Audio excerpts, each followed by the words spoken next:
We're delighted to have Andy delivering this session, with Eva coming in as our guest grower. We talked about this a little while ago when we visited Abbey Home Farm, and we'd had such an excellent visit that day. We were keen to do something else. So Haylen's facilitated this and made it all happen. So I'm not going to do very much talking. I'm Sarah Gould. I work with for Lantra on the Tyfu Cymru project. Anybody who I haven't met. Before I hand over to Andy, we'll just do a couple of bits of housekeeping.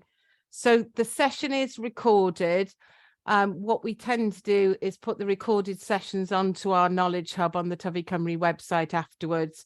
If you'd rather not, then you can keep your camera off and you can black out your name. And if you're not able to do that, just drop us a line afterwards if you don't want to be on the recording, and we'll make sure that you're not. Any other concerns, just contact us direct.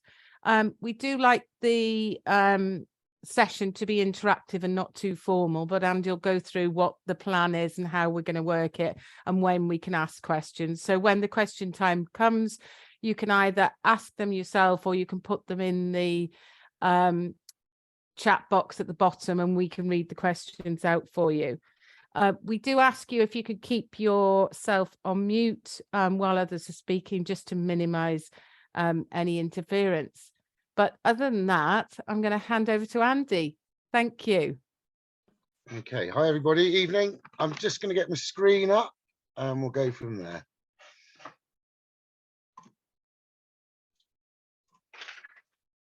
So hopefully you can all see a screen there. Hi, evening, everybody. Thank you very much for inviting me. I'm really looking forward to this. We're just going to make sure I've got that working. Okay, yeah. So, evening. My name's Andy Dibben. I am head grower at the organic farm shop Abbey Home Farm, which is a large organic farm in Gloucestershire. It's 660 hectares or 1,600 acres, if that's your metric. We've been certified organic for 30 years. The whole farm produces a full range of UK food for customers to eat. So I'm in charge of all the fruit and veg production. That involves, well, it says 80 on the screen, but I think we're now up to 93 different crop lines of fruit and veg. We grow that on a field scale, in an intensive market garden, and then we've got 1,000 metres squared of glasshouse and 1,000 metres squared of polytunnels. I've got a fantastic team of apprentices and trainees that do it all with me. And yeah, the mission statement for the whole farm really is to provide the local community with a one-stop shop and a full weekly shop, 12 months of the year, all produced locally and sustainably. And we've got dairy processing, bakery and butchery all on site as well, just to keep it all in-house. But I'm here today to talk to you about cover crops and green manures. As far as my particular holding where I grow, we use a lot of composts in the tunnel and the glasshouse. We also use a lot of green manures in the tunnels and the glasshouse. And then when we get outside to our outdoor production, which is about 15 acres, almost all or 95% of all my fertility management is done with cover crops and green manures. So it's a passionate subject for me. And I think with sustainable agriculture going forward, it's possibly one of the most powerful tools we've got to help us look after soil, planet, and feed lots of people. So with no more delay, we'll get into it. So cover crops, green manures. For me, those two phrases mean exactly the same thing. So I'm just going to call them green manures for the whole of the session. They have many different uses, but green manures covers all of them. So that's what I'm going to call them for the session. I think, you know, strictly speaking, they are exactly the same thing. So what are they? What are green manures? They are a living crop used as a tool in sustainable agriculture. They can be single species or multi-species. They can be used before, during, or after edible crops. They can be annuals, they can be legumes, they can be perennials, and we chuck in wildflowers as well. In short, they can pretty much be any plant you want. Even weeds managed in the right way could be considered a cover crop or a green manure. I'm going to cover, as far as the session goes, I'm going to split it up into two halves this session. The first half of the session, I'm going to look at all the different ways we can use green manures as tools and all the jobs they can do for us, particularly for me in organic horticulture, but they apply to any form of horticulture. And in fact, it applies to any form of crop production. It even applies to arable as well. So the first half will be all about their uses and about species selection for achieving these ends. Then I'm going to stop. Then I'm going to answer questions on that part of the presentation. And Eve is going to fill in as well and give us some of her growing experience and what they do at Kaitan with Green Manures. And then we'll have questions from everybody on that subject, about 10 minutes. And then we'll do the second half of the presentation. It's all going to be about the practical aspects of how to actually use them. So how to sow them, how to establish them, how to manage them while they're growing, and then how to terminate them and work them into the soil once you've finished growing them. And then we'll do the same again. We'll stop after that. Eva might do a little bit of input on how they do that, any differences they do at Kaitan, and then we'll open up the floor for questions on that as well. So we will go straight into it. So, like I said, they're an amazing tool for sustainable horticulture, and they're a tool that does lots of different jobs. So the first job I want to look at is how they're a powerful tool for managing soil health. That involves looking at the importance of roots and root exudates. That involves the importance of organic matter, and that involves looking at the importance of ground cover. And I'm going to look at all of these in a little bit more depth and talk a little bit about how I use Green Manures at Abbey Home Farm to manage these particular aspects. So the importance of roots and root exudates. So really important starting point for this. If we're talking about managing soil health, it's important to understand that without plants, we wouldn't have soil. If you rewind a few million years, when the planet was mostly rock, it was the evolution of plants and their evolution and their ability to break down minerals with their roots. And when these plants died, they add organic matter. And when you combine the two, you end up with soil. So if there are no plants, there is no soil. And the good examples of this will be in the Arctic or in the deserts. You'll see where there's no plants, we just have minerals, no soil. So they're absolutely crucial to soil management, plants in all their forms. The next really important to understand is the importance of roots themselves in the ground. So like I said, roots are the primary breaker down of rocks to create mineral dust, and it's mineral dust combining with organic matter that creates soil. So right from the start, roots are very, very important. Roots are really important, both whether they're alive or whether they're dead. A healthy soil, and in fact, if you look up in the little box at the top, that describes the percentage makeup of a healthy soil. So a healthy soil is 25% air and 25% water. Now, if you want to have water and air in your soil, you need to have gaps in your soil for that water and that air to be held in the soil, both to move through it freely and to be stored in it. Both of them are a crucial part of a healthy soil. Now, it is the constant growing and dying off of roots in the soil that keeps the soil fractured and filled with lots of spaces for water and air and life to move through the soil. So it's really important. Roots are absolutely crucial to maintaining a healthy soil. The next thing about roots is root exudates. Now, these are sugary liquids given out by plant roots, and they essentially use them as a bartering technique with soil life. And they will exchange sugary liquids with funguses, bacteria, and small biotic soil life in exchange for plant nutrients and defensive services in the root zone. It's so important a part of plant functioning that it's actually 25% of all the carbon taken in by a plant in photosynthesis is re-released out through the roots as a sugary liquid. So this is a primary driver of a healthy soil life. And it's really, really important to remember that. So obviously we have roots in the ground when we have crops in the ground, but it's possible, often your crops are well spaced out. So it's not a lot of roots. So it's really important, both of you have got spaced out crops in the ground, or if you've got no crops in the ground, to immediately get cover crops in to keep these root exudates being fed into the soil and feeding soil life.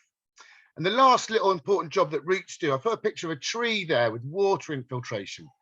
Now, if you look at the roots of that tree underground, what that's doing is permanently keeping the soil aerated and alive and fractured would be the best word. Now, that tree or the roots of that tree are a natural soak away for the soil. So if we get loads and loads of rain like we have over the last 3 or 4 weeks, that rain is massively aided in infiltrating into the soil by the actions of those roots, keeping the ground kind of like fractured and full of air. If you shrink that picture of a tree to about 1,000th of the size, that's what grass and grass roots look like. Now, obviously, you've got a lot more grass and a lot more grass roots than one tree, but they both do exactly the same job. They're really important in keeping water moving through the soil. So the next thing we're going to look at is soil organic matter. So for me, the biggest way of adding soil organic matter to my system is by growing cover crops. When I talk to my apprentices at the farm about the creation of soil, especially topsoil, in really rudimentary, simple terms, soil is made up of 2 basic things, and that is rock dust from below the soil level and organic matter from above the soil level. Organic matter that lands on the soil surface is, and in really simple terms, that is anything that was once living that is now dead, is organic matter in its rawest form. And it's soil life and plants that combine this organic matter and combine this rock dust together over millions of years that creates soil. And it's the constant drawing down into the soil of organic matter that helps you maintain and build topsoil. So this adding of organic matter on the top, which for me I do by using cover crops and constantly cutting them and then killing them off, and that is the way I feed organic matter to my soil. This organic matter does 3 specific, crucially important things. One is it feeds the biology in your soil life. Organic matter is the food source for soil fungus, soil bacteria, and small scale soil life like nematodes and worms and things like that. They feed on organic matter. And when they feed on this organic matter, they turn it into stable, on raw organic matter like cut grass and clovers or compost you add to top. When soil life feeds on this, it basically converts unprocessed organic matter into stable organic matter in the soil. And this does 2 crucial things. It gives it good physical structure, and this it does a magical thing, which it allows soils to drain water really, really well. It also allows soils to hang on to water really, really well in hot weather. So having good organic matter levels are crucial, especially with the challenges of climate change going forward, whether that be saturated soils, which can then drain more quickly if you've got good organic matter in them, or whether that be parched and arid drought soils. If you've got good organic matter levels, they're going to hold moisture for much, much longer and require a lot less irrigation. Organic matter is also, especially in an organic system, the primary source of nutrients for the soil. We're going to talk about nitrogen fixation and feeding nitrogen to the soil later, but organic matter in itself can feed nitrogen to the soil. As soil life breaks down organic matter, it releases all of the chemicals and more that you can see in that picture bottom right. So it will release nitrogen, it will release phosphorus, it will release potassium, and all the others, water, oxygen, sulfur, magnesium. Almost all required plant nutrients can be mobilized out of organic matter and then converted by a good healthy soil into a stable form in the soil, and they can be held in that healthy soil for when they're needed by your crops. And for me, the number one way of applying large amounts of organic matter to my growing areas, whether it be inside, whether it be market garden, whether it be field scale, is done with cover crops, especially when you do 2 or 3 year cover crop cycles before cropping. You can add significant amounts of organic matter, especially if you pick the right species. So the next thing I want to talk about is the importance of ground cover. So I'm sure you would have seen around Wales recently, in England, very much in Hereford and around the Wye area recently, soil erosion has been a massive problem. This picture is from this autumn in Hereford. That's after they've harvested all their potatoes and they haven't got a cover crop into the field after the potatoes. And then we started getting the rains we were getting over Christmas. This is all their topsoil washing out the gate and ending up in the Wye River, and then ending up in the Severn Estuary, and then ending up in the Atlantic Ocean, essentially, where nobody can grow anything on it, and it pollutes the marine environment. So it's really, really important, if you're ever not using a bit of ground or you haven't got a crop in there, to immediately use a cover crop to secure that soil in place. Now, soil erosion happens in different forms. This is water-based soil erosion or rain-based. It can also be caused in the summer when it gets very, very dry and we get wind erosion. They're both as dangerous as each other in different parts of the country, different parts of the world. And the best way to stop it happening is to have permanent ground cover, especially if you haven't got a crop in the ground at the time. If you do this and you have ground cover in the ground all the time, living crops in the ground, whether it be your edible crops or your cover crops, it keeps your soil alive. It helps it drain water. It hangs onto the topsoil when you have extreme weather events. For me, if I'm going out ploughing on the field scale, it means I can make a much earlier start on crops, because the soil is much more alive, friable, it drains quicker, and it allows me to work it much, much quicker. Whether you're talking about ground prepping with a plough, or whether you're talking about ground prepping in a no-dig system, or just with a rotavator or power harrows, if you can keep that soil vibrant and alive all the way through the winter, it will warm up and be workable or plantable much, much earlier the following year. And then the last little slide, bottom right, extreme weather. So that's a little example of a trial we did on the farm using buckwheat to deal with weeds. There's two things we looked at there, was its ability to deal with weeds, but also its long-term effect on the soil. Now, the fallow picture is where we used cultivation to deal with weeds, and then sowed a Phacelia crop. The buckwheat photo is where we just used buckwheat to deal with weeds, then sowed a Phacelia crop. That is a picture of the two trial areas after extreme heavy rain. And you can see where we'd used lots of cultivations. We got a very poor cover crop. Where we got a very poor cover crop, I can see the compaction of the mud in that photo and the poor growing of the cover crop. In the right-hand picture, where we've used lots of cover crops, water infiltration has been fast and really good, and germination has been really strong, and we've got good, strong growth despite extreme weather events.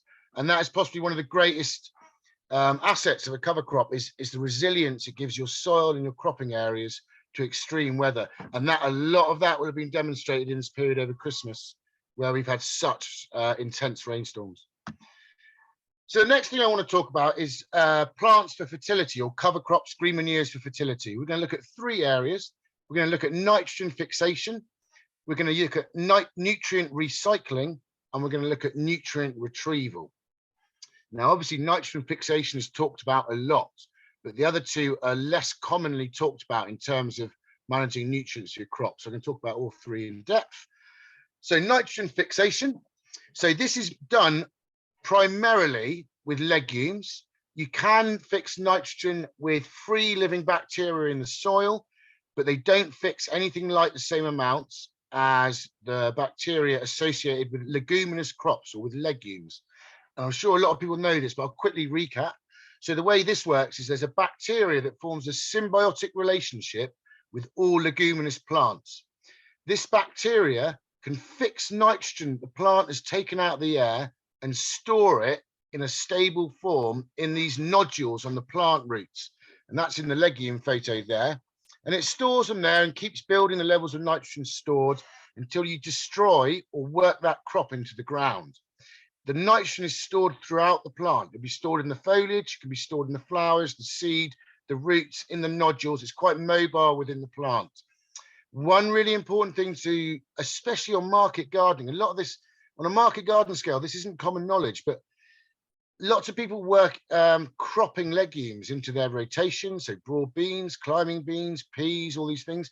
It's very important to realize that if you crop your legumes and you take all the beans you get and all the peas you get off the plant, that is where most of the nitrogen is. So if you take all your beans and peas off the plant, you're not going to fix very much nitrogen when you work that crop in.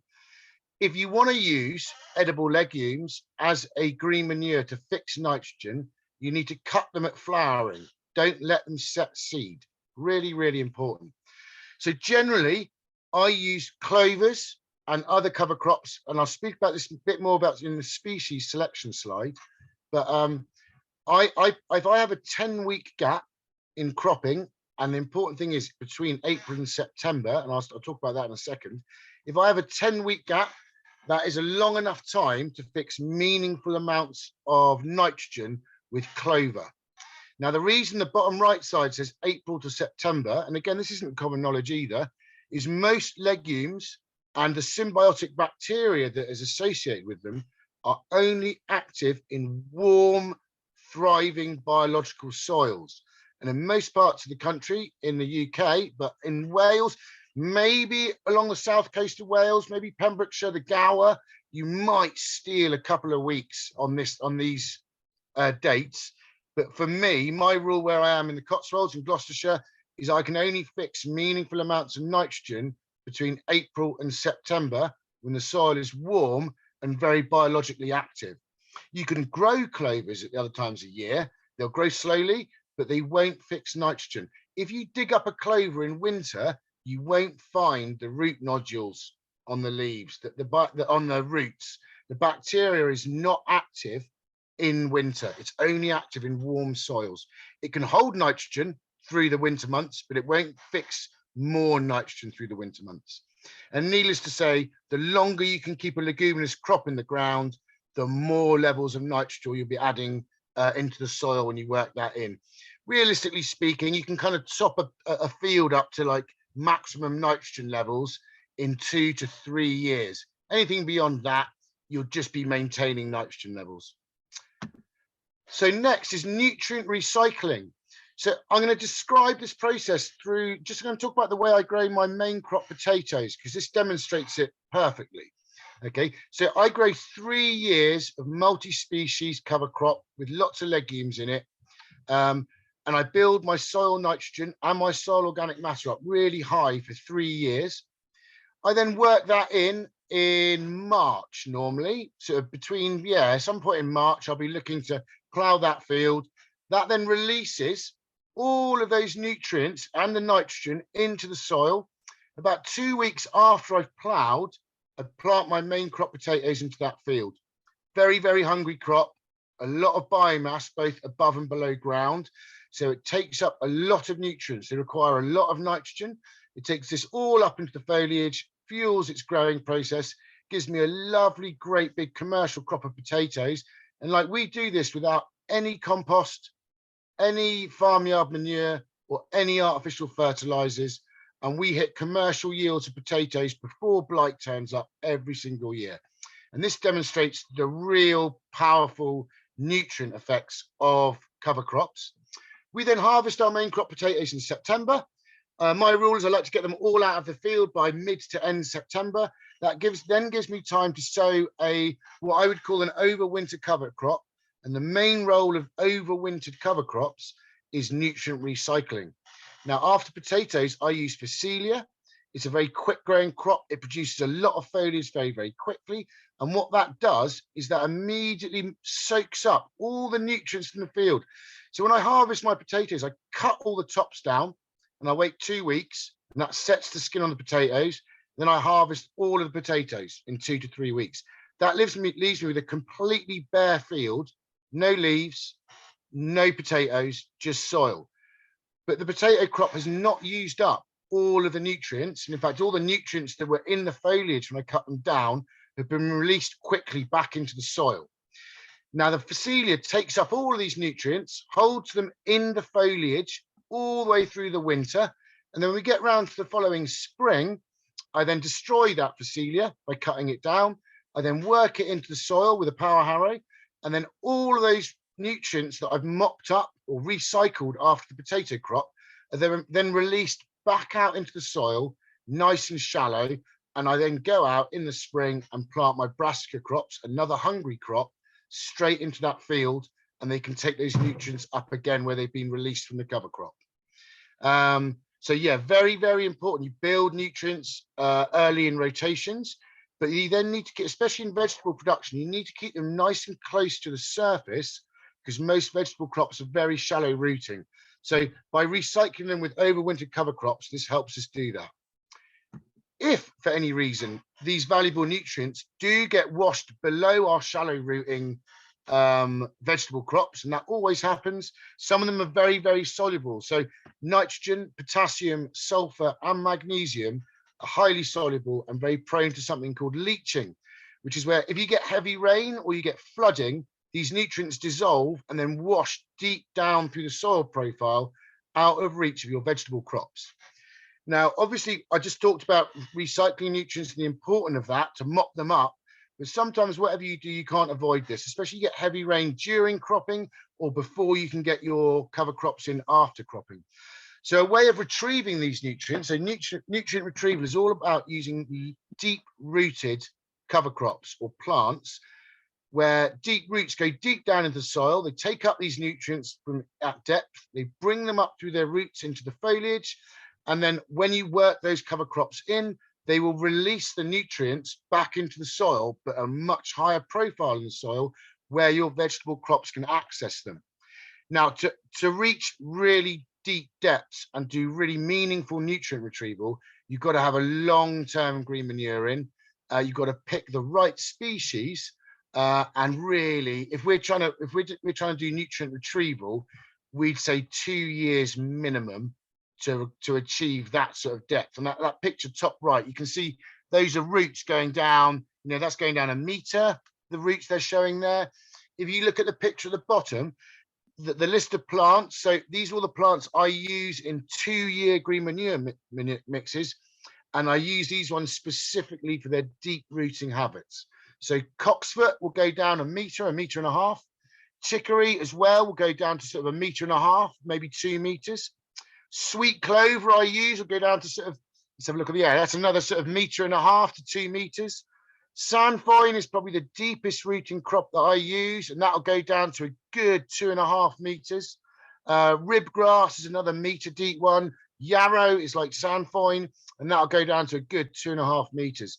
So these roots can go really deep into the soil if you give them time to do that, and they'll bring the nutrients up for you. They'll also add organic matter as those roots die off at depth, feeding the lower levels of your soil with organic matter. So yeah, but it's important almost to combine all these things. So it's important to feed your soils with leguminous crops. It's important to do nutrient recycling, so you keep all those nutrients nice and near the surface. And it's important to include in longer cover crop periods, deep rooting green manures to bring back up to the surface any nutrients that have washed down deeper through the soil profile. It's also the same crops that I use for nutrient retrieval are the same deep rooting crops that will bust through compaction and bust through cultivation pans as well. So if you've been using a rotivator for years and years and years, you've got a bit of a pan where you've always cultivated at the same depth, these deep rooting green manures, and again, you'll need to do it for a couple of years, will break up and have a regenerative action on compacted or panned or over cultivated soils. They're also a great tool for integrated pest management. So we always allow our cover crops to flower for a short while, then we'll work them into, then we'll cut them so they don't go to seed. The key thing for integrated pest management is pollen. Now, pollen obviously feeds pollinators, and that's really, really important, but it does a dual role. Insects, they're there to pollinate our crops, but in organic production, they're crucial for crop protection. And the way this works is most of the predatory species, it's the adults need pollen to feed on, and then they fly around, find things like aphids and caterpillars, and then it's the offspring that do most of the predation. So if you, and cover crops are a really, really good way of providing pollen at different times of year. And when you get really, really into it, you start picking specific cover crops to give you pollen at different times of year. The predators we're looking at, the really important ones for horticulture. So ladybirds and their young, the larvae, both eat aphids. The biggest feeder by far is the larvae. The adults, if they can't find aphids to eat, will feed on pollen to fuel themselves with protein. Lacewings, it's their larvae that eat aphids. Lacewing adults only eat pollen. Hoverfly, another major aphid predator, it's only their larvae that eat aphids. The adults need pollen to fuel their flight. And then parasitic wasps, there are literally tens of thousands of different kinds, but all of them, it's the offspring which gets laid inside caterpillars and aphids that do the predating. The adults feed on pollen. So cover crops give you the ability to have pollen in large amounts in large areas at different times of year. It's very, very important tool. It's my biggest passion, but it's a very important tool for sustainable crop production. They're a great tool for managing weeds. So cover crops, anytime you're not growing a crop, in fact, even when you are growing a long season crop, you have bare soil underneath the crop, or you have bare soil left after you've harvested the crop. This is one of the highest risk times for any weeds to move into a cropping area, but particularly pernicious weeds like creeping thistle or couch grass. Most of the pernicious perennial weeds are colonizers of bare soil. So if you can keep that soil covered and keep it very competitive with lots of different plants, those pernicious perennials find it much harder to keep in, to creep in and take over. If you want to use cover crops to manage weeds, you need to give them the same focus as cash crops. You need to grow them really competitively and get them in the ground quickly after cash crops. I use irrigation on my cover crops to make them grow fast and outcompete weeds. I use nurse crops. So this is where I use a quick growing annual along with clovers and grasses. And the bottom left picture can show you that that is a cover crop after about 4 weeks. The clovers are just getting going, but the Phacelia is already about 1 foot high, and that has shaded out a lot of weeds already and allows the clover to establish underneath. I then let the Phacelia flower. I then cut that down, and the clover comes up through after I've cut the Phacelia down. But it's outcompeting the weeds straight away from the word go. And if you want to really outcompete pernicious weeds, you want lots of diversity. So your cover crop is rooting at lots of different depths, and it's creating foliage at lots of different heights. And this basically means you've got competition everywhere, above and below ground, and it doesn't let problem weeds move in. So last slide of this first half of the session, species selection. So all of those things I've just talked about are things that you might want to achieve at different times. And in my head, there's kind of 2 ways that I use green manures to achieve all the things I've just talked about. I have long periods of green manures at the beginning of rotations. So a minimum of a year, but normally 2 or 3 years in rotations. And when I'm doing those long periods, I try and do all of the things I've just talked about. So I try and deal with soil health. I try and deal with soil nutrients. I use them to do integrated pest management. I do all of the nutrient retrieval and recycling. So to go down the list, when you're picking a green manure, you need to think about what you're trying to achieve. So if you're trying to achieve all of the above, you need to be picking green manures with mixes of green manures that have legumes in them to fix nitrogen. You want to be picking plants, and as far as legumes go, we are talking mostly clovers. There's also vetch, there is sainfoin, there is lucerne. They are the main nitrogen or leguminous crops used in horticulture, basically. If you look at the main picture of all the different species, you'll see that clovers, there's lots of kinds of clovers. They all have different foliage heights. They all have different rooting depths. What red clover fixes more nitrogen than anything else, but it only fixes nitrogen. You're not fulfilling all of those other roles by using a monocrop. To fix really good nitrogen and also deal with weeds, you're better off using a mix of clovers with a mix of foliage habits, and that suppresses weeds much, much better. But again, if you want to do nutrient retrieval, clovers, the only clover that's much good at that, or there's 3 leguminous crops really that are good at retrieving nutrients. In fact, 4, sorry. They are vetch, sweet clover, lucerne, and sainfoin. The best things for retrieving nutrients really are things like chicory, grasses, yarrow's really good, ribgrass is really good. You want to get your mixes. You want legumes in there, you want grasses in there. The more diversity you get in there, the more flowering times you have for your integrated pest management as well. And like I said, the more diversity you get into a mix, the more you can outcompete weeds as well, basically. You can use monocrop green manures, and when we talk about termination in the second send, about how you kill green manures, there are certain situations where you can only use single varieties as far as killing them off is concerned. But ideally, you want to be trying to achieve most of the stuff I've talked about in the first half of the session with every mix you put in.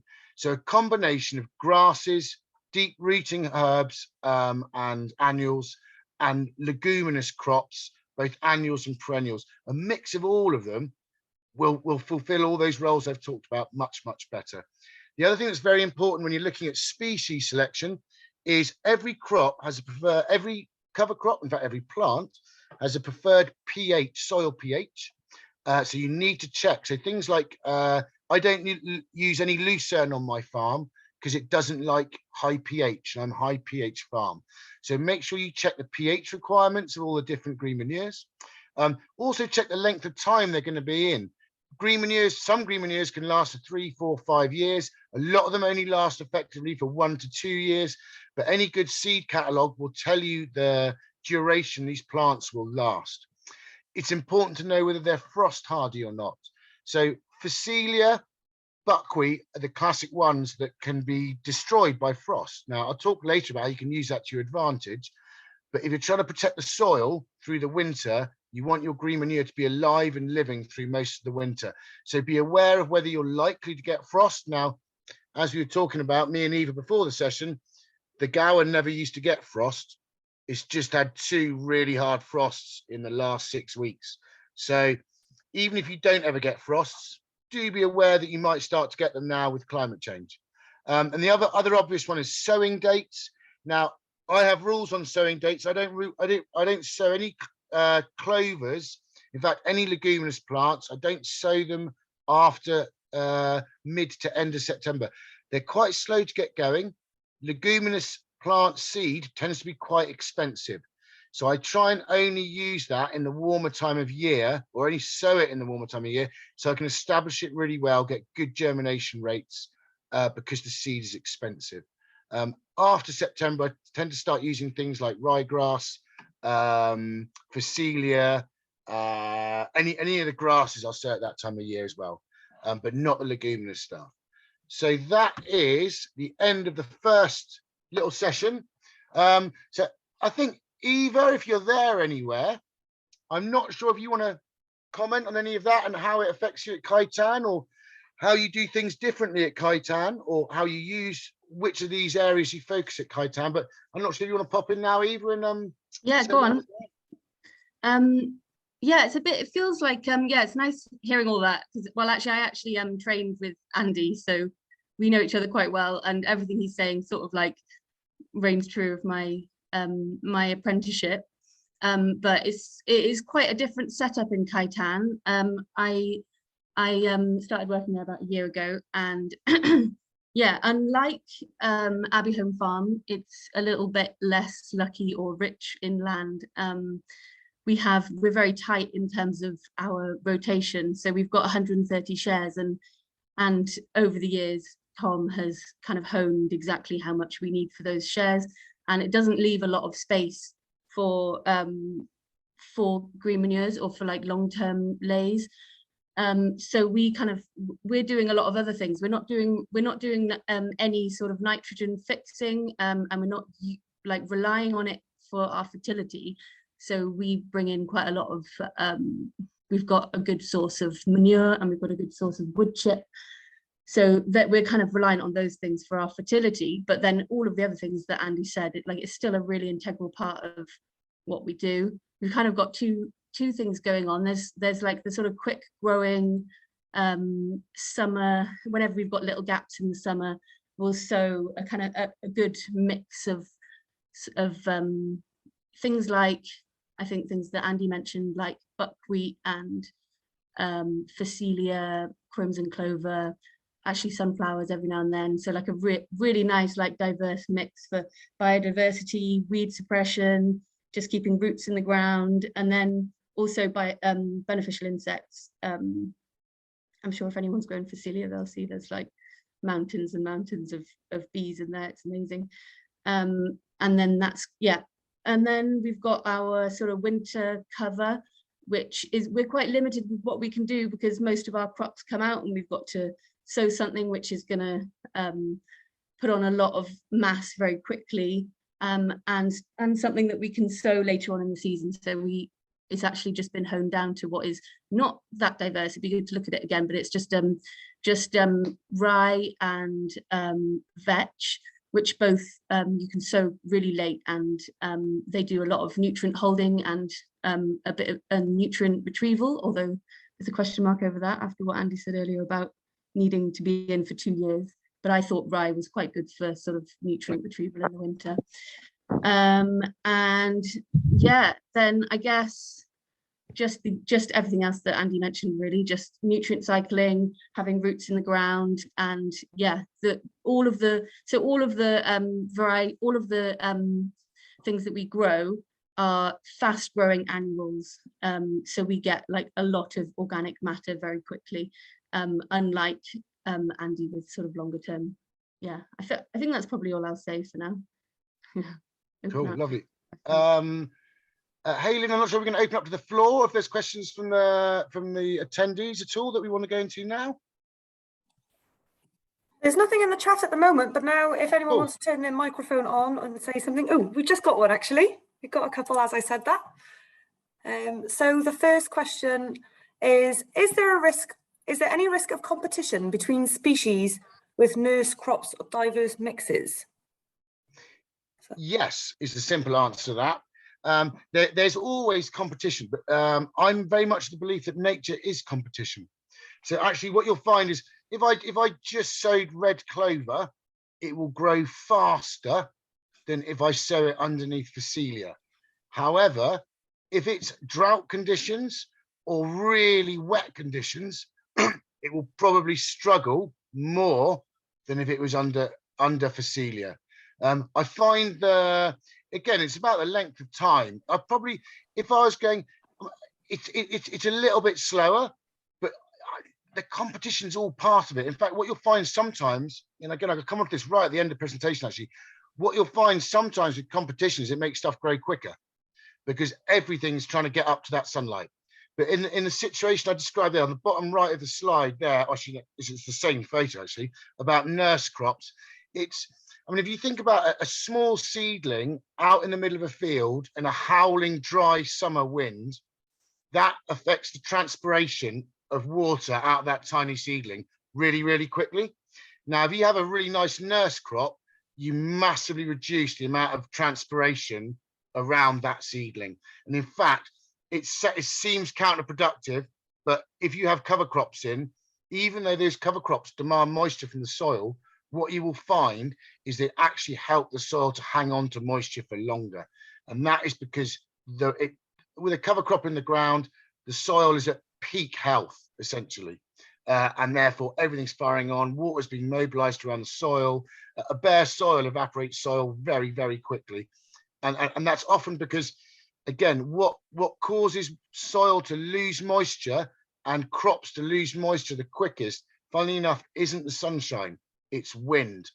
And when you add sun to wind, then you really start losing moisture really, really quickly. So a nurse crop drops that wind speed down at ground level and massively, it stops the wind on the crop and it stops the water evaporation on the soil as well.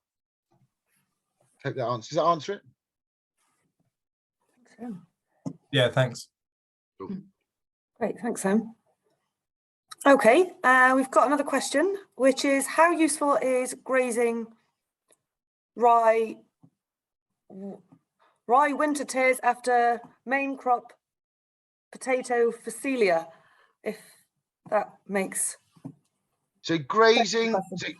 Grazing. So I'll come on to this in the second half actually, but once you've got a cover crop in the ground, it needs managing. If you're going to have it for anything longer than, I think some of the way Eve is doing cover crops at Kaitan, it's very common in market gardens. It's like get a crop of annuals in, get it up to flowering. When it's flowered, destroy it straight away, work it into the soil, and that's like sort of catch crop cover cropping.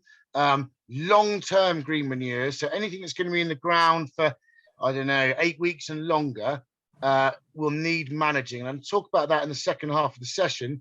But part of managing is cutting it just after it's flowered so it doesn't set seed. If it sets seeds, a lot of annuals will die when they set seed. In fact, a lot of crops will die when they set seed. So it's that cutting process, and you can cut in a number of different ways. One of those ways is to graze it. And we're just starting to look at this on the farm. We are essentially a stock-free system. We don't use any livestock. The livestock all does stuff elsewhere on the farm. But we're starting, in fact, I've had some rams on my winter green manures over the winter just to start trialing this. They will manage a green manure. It's interesting. My jury's still out about whether they manage it as well for horticulture. One of the things about using grazing in horticulture is if it gets really, really wet, you need the animals off ASAP. And if you're not the livestock farmer, that might not be possible. And if the livestock stays in a horticultural soil for too long, it can cause damage. So that's just a little thing to be aware of, but they're a great way of managing green manures. Great. And we've got one last question from this section. And it's, you haven't mentioned you haven't mentioned mustards at all. Are they useful in this context? Yes, mustards are definitely useful. There's a number of uses for mustards. The reason I don't mention them too much, in fact, I barely use mustards now, is that almost all horticultural holdings are big on growing edible brassicas. Now, if you're growing edible brassicas and you're a good sustainable farmer, you'll have a rotation in order to stop yourself building up diseases. As soon as you stick a brassica-based green manure in your cropping, it starts to play a little bit of havoc with your rotations. Now, there are ways of getting around this by building longer rotations. Some of the things that brassicas in green manure terms are really good for. One, they're great over winter green manure. They'll germinate very, very late. They'll grow very fast. They'll form a lot of biomass later in the year and early in the spring. There's anecdotal evidence, which isn't that backed up by science at the moment, that growing mustards can help you deal with wireworm infestations. Like I said, the actual really strong agricultural research on that is it's not that effective.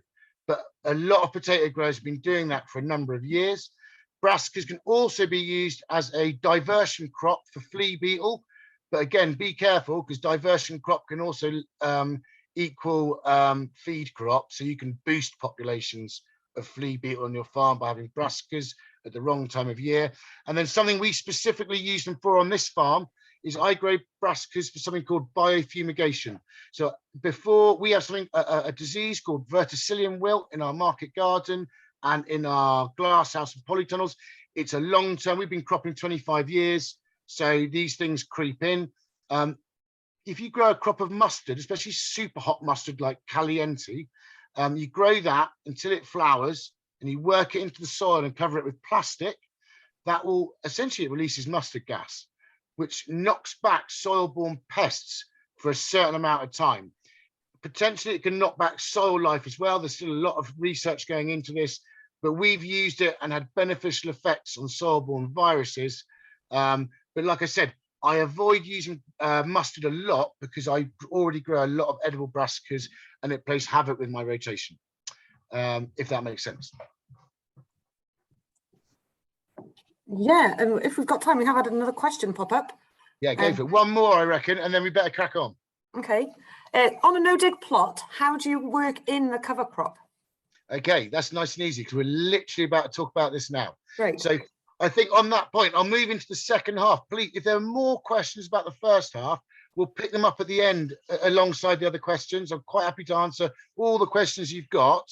But for those who might need to go at 5, I'm going to carry on now with the second half, and we will be covering the different ways of killing cover crops in this session. So I'll answer that question as we go through this period. Okay, then we'll move on. So the second half's all about practical skills of how to use green manures. So once you've decided on what you're trying to achieve with the green manure, once you've decided which of the green manures you're going to use, and you've decided whether they work on your soil type, you're then going to need to know how to use them. Okay, so the first slide here is when to sow. Okay, so whenever you're going to sow, and I've said this once, I'll say it again, give the same level of focus as a high value crop. Okay, so what that means for me, and it's really important, whatever you're trying to achieve with the green manure, you need to get it to establish competitively, well and fast. If you don't do any of these things, weeds can creep in early on, and once you have a green manure established, it's very hard to weed it. You can deal with annuals to a certain extent, but the best way of dealing with weeds for a green manure is to basically sow it, grow it really well, like you grow your edible crops. I wouldn't even attempt to sow carrots into a cold, wet soil.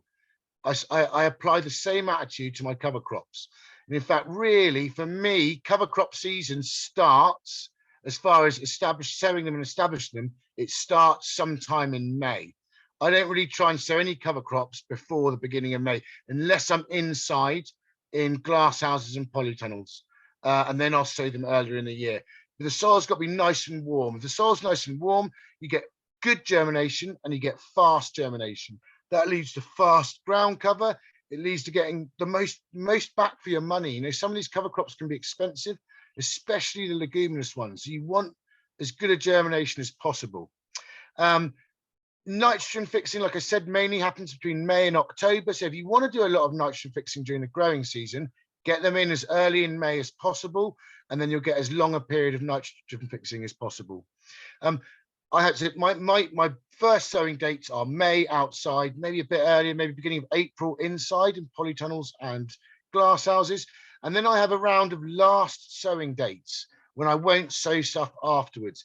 Like I said, I don't really sow many legumes after the end of September. It's expensive seed. I want to get really good germination. By the end of September, it's getting wet, cold, day length is shortening, and my germination percentage and my growth rates, early growth rates of legumes are not good after the end of September. Grasses and phacelias, so essentially all the other things that aren't legumes, I want in by the end of October. And really you want, if you're sowing in October, you want fast germinating stuff. And this is a lot of what Eva was talking about. So this is the green manures you put in after your crops finish. And there's lots of crops that finish in September. So as an example, I would by the end of September, I'll have most of all my potatoes out of the field. I'd have definitely started getting some carrots out of the field. I would be thinking about getting a lot of my squash out of the field, or I would have harvested and moved it to the side. So there's lots of opportunity to cover up bare ground for the winter after the end of September and still in October. Grasses will germinate that time of year and put on good growth that time of year.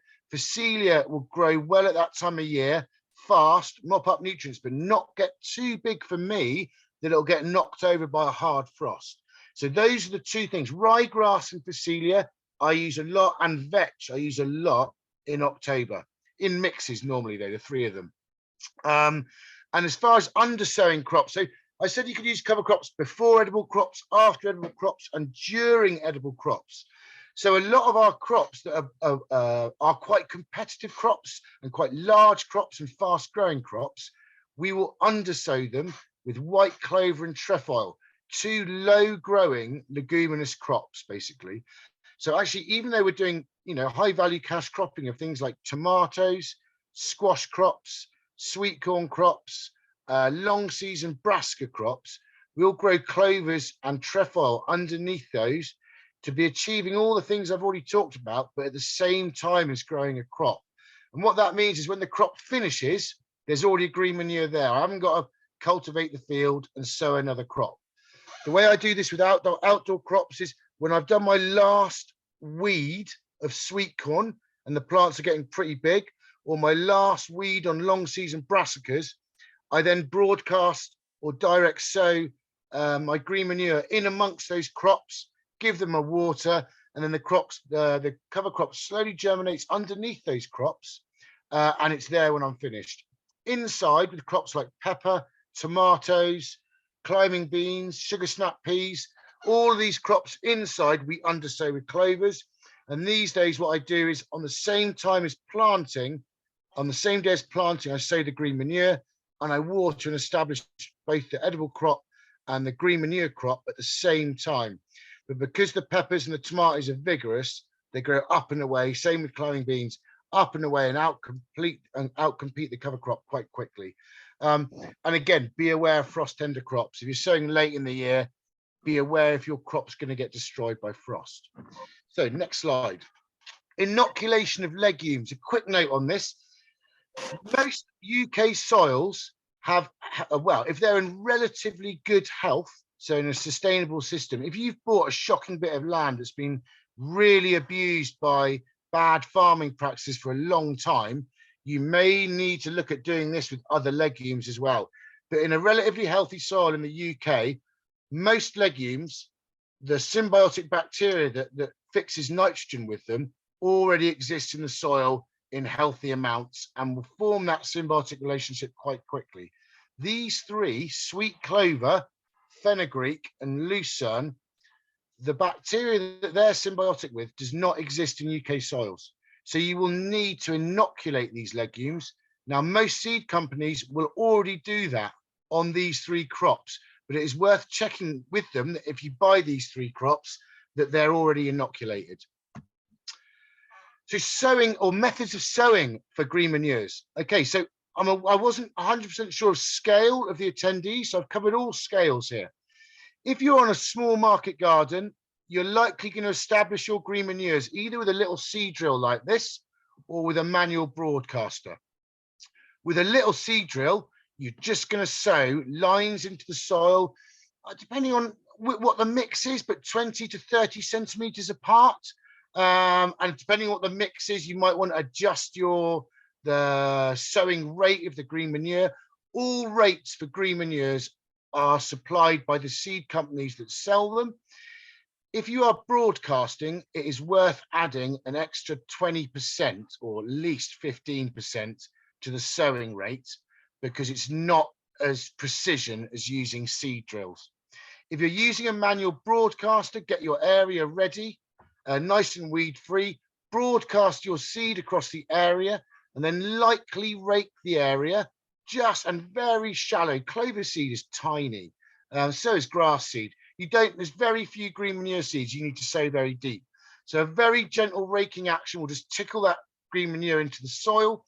And then at Abbey Home Farm, all green manures are always rolled in where possible to give you much better seed to soil contact and to lock in moisture. And then we always water in all of our green manures. It's the same process on field scale. You can either use a broadcaster on the back of a tractor, and again, adjust the application rate according to the mix that you're using, or the most precision way on a large scale, again, is to use a seed drill rigged on the back of a tractor. Now, this can either be a combi drill like I've shown, or on smaller field scale, you might use a Stanhay seed drill to drill up between your crops or to draw lines across your field. So once you've sowed, establishment's really, really important. So, and again, I can't emphasize enough, again, give it the same amount of focus that you give a carrot crop, and it'll pay you back in spades and bucket loads. For that reason, if I have the opportunity, I'll scale seed bed ahead of cover crops.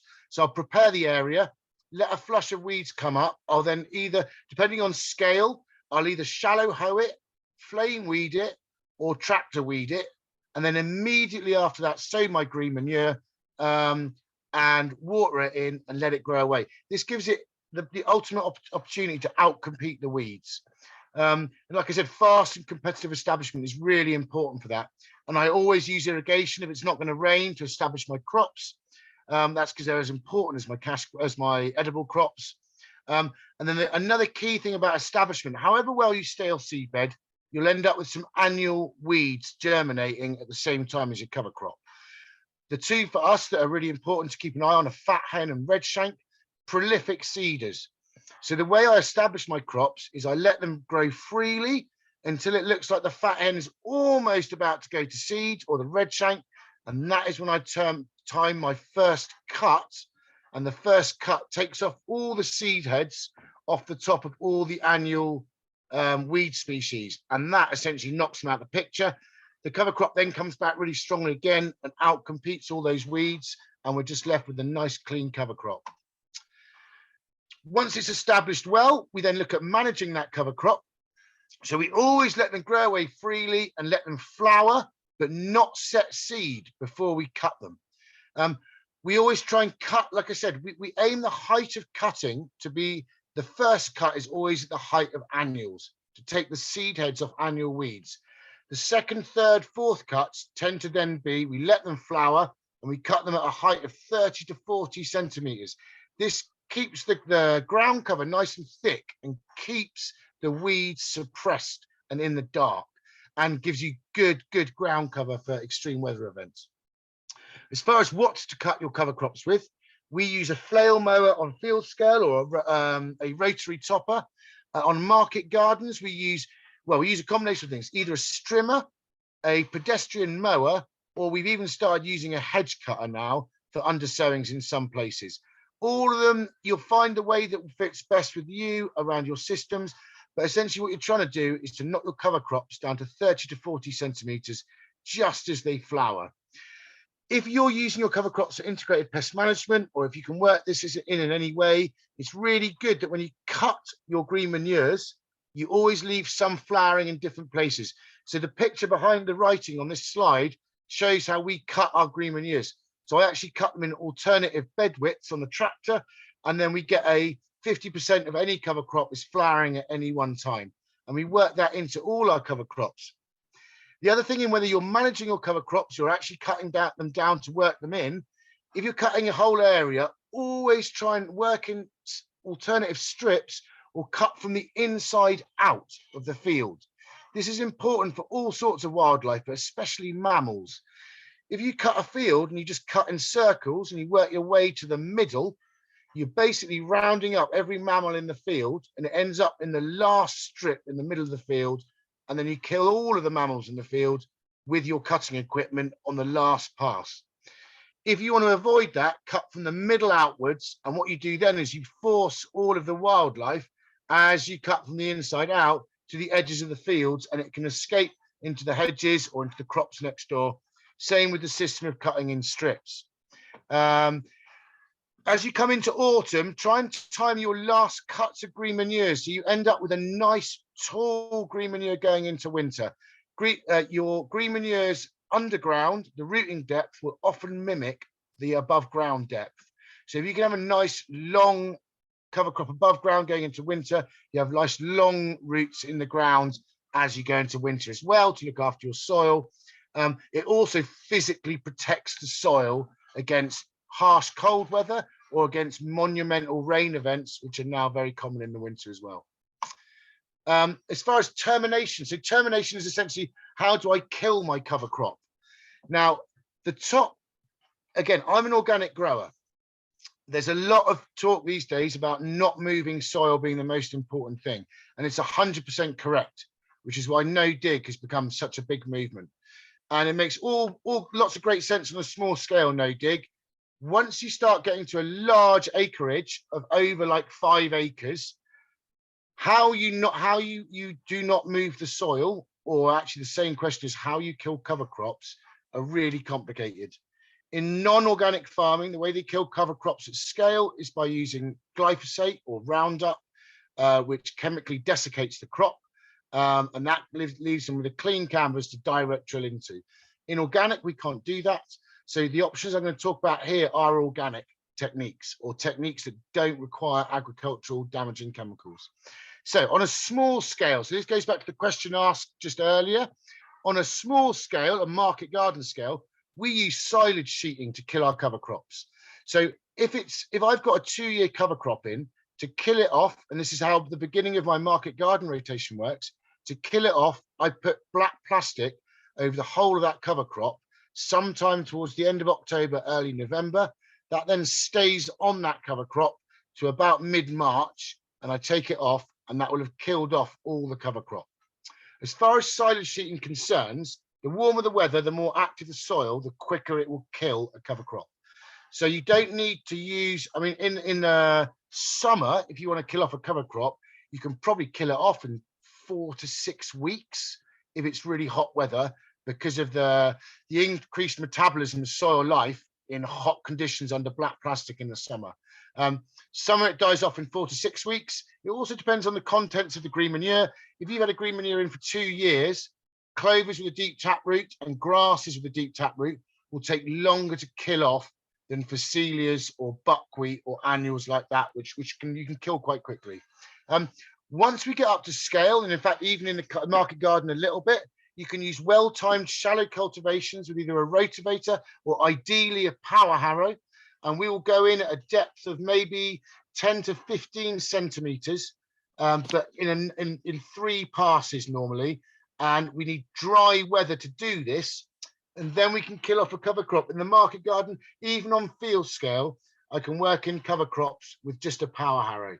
However, if it's cover crops that I need early in the year and it's not dry, I'm still using ploughing to work those cover crops in.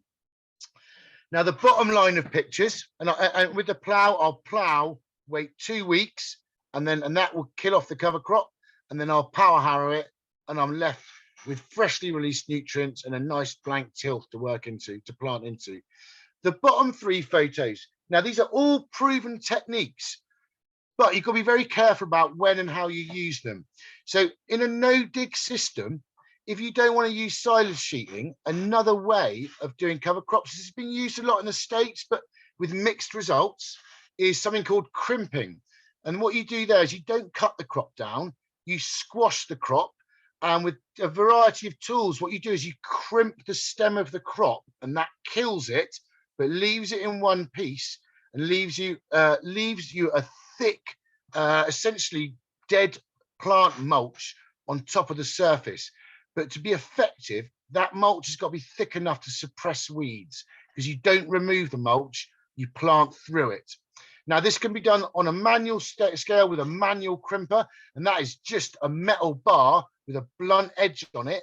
And you can see here there's 2 people, and they step that metal bar up the bed, and that crimps the crop. You've got to put quite a lot of weight on it to damage the stem of the plant. However, that system, crimping, only works with monoculture crops, because you have to crimp the crop just as it's starting to form seed. And that is when you can kill it and it won't recover. If it's set seed, you'll have loads of grass starting to grow through your mulch. If it hasn't set seed, or you crimp it too early, it can come back to life. And then you've got a mulch coming back to life around an edible crop. On a field scale, they use specifically designed crimping machines based on rollers to do this. But again, you need a specifically designed planting machine to plant into that. There's lots of legs in the crimping, but I'd still suggest it's at the trial stage. The third picture is something that we're starting to trial on our farm. In fact, I'm involved in field scale trials on this year, and this is being successfully done on kale crops, sweet corn crops, and courgette crops in the States. And in fact, there's now UK kale being grown like this. And this is strip or zone tillage, where you go into a living cover crop and you need specialist equipment, but you till strips into the living crop, and you plant your crops into those tilled strips. That reduces your cultivations. In arable, it reduces by 50%. If you do this in horticultural cropping, it can reduce the area of soil tilled on field scale by 75%. Early days, but there's a lot of positive results around to show that this is the way forward. And this could be the end of ploughing in organics, which would be a great thing. Biggest challenge in organic production at the moment. And that is me finished. So thank you very much for listening. And please, I know we're running a bit late on time, but yeah, please, any questions, fire away. Or in fact, first, Eva, if you've got anything to put in here on techniques, that would be great. Yeah, maybe a couple of things just came up there, which might be interesting, but I'll try and keep it short because I know we're short of time. Yeah, just a reiteration on the weed management thing. Like, I think I've had a lot of trouble, especially this last year, with not getting the weed strikes in beforehand, and especially with, like, I tried to undersow some squash, and the clovers that Andy is growing are a lot slower growing than any of the stuff that we normally grow at Kaitan. So we had a bit of a shock, and lots and lots of weeds came up, and we actually, we had to cultivate it in. Eva, just to add one quick detail to that, this year especially, sometimes whatever you do, if it doesn't rain, you can prepare your ground like a few weeks earlier, but if it doesn't rain, you don't get weed germination. And we had a lot this year, and a lot of crops. We had weed problems later in the year when the rains finally came, and there was a lot of weed seed that just hadn't germinated through the growing season. And we had exactly the same on our squash crop, the undersown this year, exactly the same. Good to know. The other, like, just a technical thing that came up with the board, we actually broadcast everything. But that nice picture that you put in your slides, we've got that broadcaster, and it actually doesn't work for the smaller seeds, like basically any of the clovers. So I tried to sow it with that and it didn't work. So we did everything by hand. So Andy didn't actually put that in his slides, but hand broadcasting does work as well. But it's very, very patchy, and I wouldn't advise it. I'd advise getting a nice broadcaster like they have at Abbey Home Farm, which worked really well. I don't know what that is. Maybe it's worth mentioning in case people are interested. There's a number. Earthway do a number of seed broadcasters, but like Eva said, clover's tiny seed. So if the aperture on the seed broadcaster can't go very small, you can fire out like 30 quid a clover in like 2 meters, which is not what you want. So check. It's worth looking at other people's broadcasters before you buy one, and maybe take some Green Manures seed with you and just see how it works in it. Have a look at application rates, and you can test it out in a small area. And then maybe shall I quickly go over our management technique, or maybe I don't need to. We've got a flail mower as well. I'll just go over it quickly. We've got a flail mower, and generally, like the overwinter stuff, we'll have to plow it. But the short term, sort of like summer, we can usually just rotivate or power harrow that in, and then broadcasting, and we use like a chain harrow and then roll when we're establishing. And I thought I'd just jump in with a quick question for Andy before everyone else comes in as well, just to be cheeky, because I'm just interested. He was mentioning about strip tillage. And I know that, well, when I was in Abbey Home Farm, I did a little bit of strip tillage with the courgettes, and I'm thinking about doing it this year. I'm just curious to know how that's worked long term, because that was the first year that you did it when I was there, and I think it would be interesting to know what the yield effect has been on the things that you've been strip tilling since then. So, like, it's definitely very much at trial stage. We're not there. There's all sorts of evidence from all over the States, Europe. It's probably the most cutting edge bit of research in horticulture going on at the moment in organic, because of the big challenge of how to kill cover crops without a plough at scale. So there's a lot of research going on to it. The things to look out for yield. So you definitely get a yield hit if you're not aware of certain things. One is the width of the strip that you till. So where in arable it's quite narrow, in horticulture it needs to be at least 30 centimetre strips, if not wider, to allow it to outcompete the cover crop. The other thing that's been, well, there's mixed reports on, is nitrogen for early on in crop growth. Now we found when we did Calabrese last year in the polytunnels, it grew lovely crops, but they were a little bit short in nitrogen, therefore a little bit smaller than the way than the control Calabrese that we did. So adding compost maybe into the strip lines. In conventional, what they'll do is they'll apply fertilizer in those strip lines. In organic, you might want to use a compost tea, or you might want to use some compost or farmyard manure in the strips the winter before you do it, just to activate those strips with a bit more nitrogen they have. Thanks. Cool. So should we go on to any questions from everyone else, please? Yeah, we've got a few in the chat again. First question is, what is the relevance of oxidation in your opinion? I've heard that you have to be careful of how to incorporate the green manure to avoid this, meaning you lose nutrients, but not sure on the details.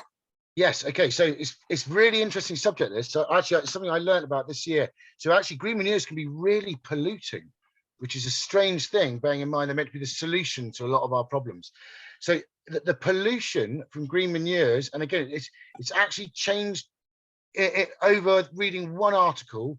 It changed the way I manage my green manures. And actually, it's a really good question, because I didn't mention this earlier. The timing of cutting and management of green manures is really, really important. So I used to think before this season that it made sense to cut my green manures on a nice hot sunny day, and all of the matter that I'd cut would very quickly like shrivel up and desiccate and be able to be worked into the soil. Now what it turns out is if on a really hot sunny day you cut your green manures, you can lose a lot of the nitrogen that you're trying to build in your green manures up into the atmosphere is nitrous oxide. Now nitrous oxide is the most damaging greenhouse gas there is. So cover crops can be the answer to a lot of soil health problems, but if used incorrectly, they can be just as damaging as artificial sources of feed. Now, the way to avoid this is to, as quickly as possible, when you cut a green manure, you want to get the foliage that you've cut in contact with the soil. The sooner it's in contact with the soil, the sooner the soil life will start taking it down into the soil, and the soil life itself will start absorbing the nitrogen in that cover crop. So where I used to think it was best to cut a cover crop on a sunny day, now what I've realized, and I try and do now, is I try and cut my cover crops just before a rainy day. That way, all of the cut bits of green manure are washed down by the rain into contact with the soil and much more quickly taken into the soil. If you're terminating a cover crop, it's very important to cut that cover crop and work it into the soil as quickly as possible, or cut it and cover it with black plastic as soon as possible. And this will minimize the release of nitrous oxide into the atmosphere. Is that what was being asked? I think it might have been about oxidation. Yeah, that's perfect. Thank you very much. Lovely, cheers. Great, okay. And another question that we've got is I can never say this word properly, allelopathy? Maybe I did. Yes. Oh, do you know what? I deleted that slide. I deleted that slide to make sure I finished on time. Great question. Yeah, so is allelopathy a problem post-termination for drilled crops? What sort of timings would you recommend for leaving post-termination before planting? Perfect question. Thank you for asking that question. Yes, allelopathy is definitely a big issue. So however you terminate a crop, your best thing is to wait 2 weeks. Okay, almost all plants, when you work them into the soil, have a slight allelopathic effect. Green manures can quite often have a big allelopathic effect, and it's important, especially if you're doing multi-species mixes, you're almost certainly going to get a big allelopathic effect. The absolutely belt and braces way to escape it is 2 week wait. Wait 2 weeks, then you start direct drilling into the soil. Especially important with any brassica. So mustards have a massive allelopathic effect. And in fact, this can be used proactively against when you're doing biofumigating, for example. And then the other one that I've used proactively, and I've used the allelopathic effect to great extent, is we've used buckwheat to get rid of couch grass in our field scale areas. Now, I haven't got time, that's a big presentation. If you go into YouTube and type buckwheat against couch grass, there's a presentation on there by me from Oxford Farming Conference. Watch that and it'll tell you all about it. But buckwheat and mustard have a very strong allelopathic effect. 2 weeks is the best and safest gap to leave before direct sowing.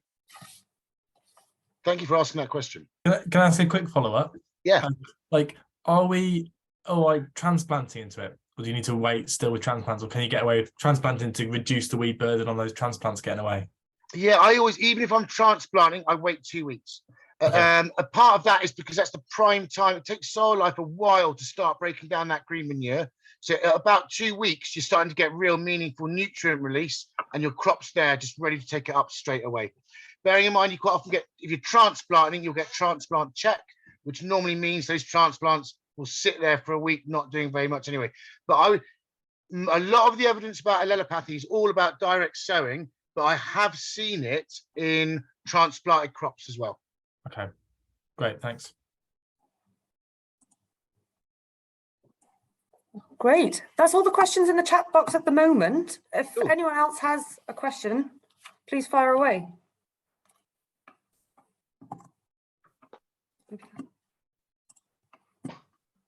Maybe we've got them. Okay.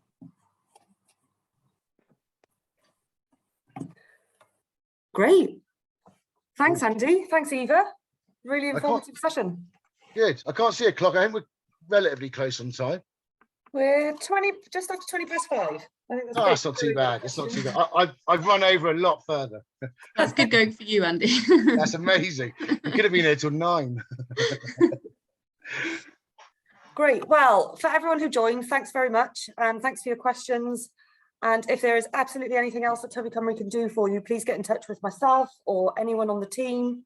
All of you have got one of our email addresses to send you the link from today. And we're available on the website as well. And yeah, just a big thank you to everybody for attending today. And Thank you very much for listening, everyone. Thanks. Cheers. Thank you, Andy, Eva. That was brilliant. Yeah, that was great. Thank you very much.